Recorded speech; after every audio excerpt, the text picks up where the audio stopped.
ಮೈಸೂರು ಗ್ರಾಮಾಂತರ ಬಿಜೆಪಿ ಜಿಲ್ಲಾ ಘಟಕದ ವತಿಯಿಂದ ಚಾಮರಾಜನಗರ ಜಿಲ್ಲೆಯ ಯಳಂದೂರು ತಾಲೂಕಿನ ಬಿಳಿಗಿರಿ ರಂಗನಬೆಟ್ಟದ ಜೆಎಸ್ಎಸ್ ಸಭಾಂಗಣದಲ್ಲಿ ನಿನ್ನೆ ಪಂಡಿತ್ ದೀನ್ ದಯಾಳ್ ಉಪಾಧ್ಯಾಯ ಪ್ರಶಿಕ್ಷಣ ಅಭಿಯಾನದ ಜಿಲ್ಲಾ ಮಟ್ಟದ ಪ್ರಶಿಕ್ಷಣ ವರ್ಗ ಕಾರ್ಯಕ್ರಮದ ಸಮಾರೋಪ ಸಮಾರಂಭ ನಡೆಯಿತು. ವಿಧಾನ ಪರಿಷತ್ ವಿರೋಧ ಪಕ್ಷದ ನಾಯಕ ಛಲವಾದಿ ನಾರಾಯಣಸ್ವಾಮಿ, ಸಂಸದ ಯದುವೀರ ಕೃಷ್ಣದತ್ತ ಚಾಮರಾಜ ಒಡೆಯರ್, ಬಿಜೆಪಿ ರಾಜ್ಯ ಹಿಂದುಳಿದ ಮೋರ್ಚಾ ಅಧ್ಯಕ್ಷ ರಘು ಆರ್ ಕೌಟಿಲ್ಯ, ಮಾಜಿ ಶಾಸಕ ಎಸ್ ಬಾಲರಾಜು ಬಿ, ಹರ್ಷವರ್ಧನ್ ಸೇರಿದಂತೆ ಇತರರು ಉಪಸ್ಥಿತರಿದ್ದರು.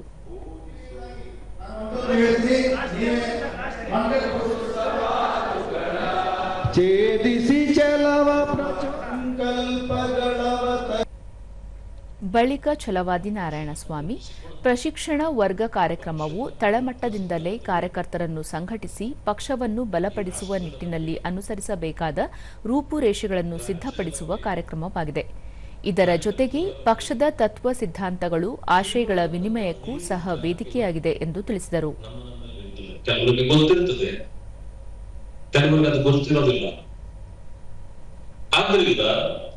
ಈ ರೀತಿ ಸೇರುವುದರಿಂದ ಅನೇಕ ರೀತಿಯ ವಿಚಾರಗಳನ್ನು ನಾವು ಕಲಿಯಬೇಕು.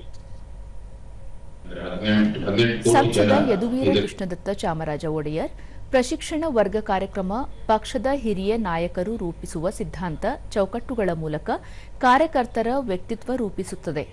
ಇದರ ಜೊತೆಗೆ ಅಭಿವೃದ್ಧಿ ಪ್ರೇರಿತ ಸಂಘಟನಾತ್ಮಕ ಹೋರಾಟದ ರೂಪುರೇಷೆ ಸಿದ್ಧಪಡಿಸಲು ಸಾಧ್ಯವಾಗುತ್ತದೆ ಎಂದು ಅಭಿಪ್ರಾಯಪಟ್ಟರು. ಶಾಸಕರು ನಮ್ಮ ಪಕ್ಷದಿಂದಾನೇ ಆಯ್ಕೆಯಾಗಿರ್ತಕ್ಕಂಥದ್ದು. ಇಂಥ ದತ್ತಾಂಶಗಳನ್ನ ಹೇಳ್ತಾ ಬಹಳ ಬಲಿಷ್ಠವಾದಂತಹ ಒಂದು ಪಕ್ಷ, ಇಡೀ ವಿಶ್ವದಲ್ಲೇ ಅತಿ ದೊಡ್ಡ ಪಕ್ಷ.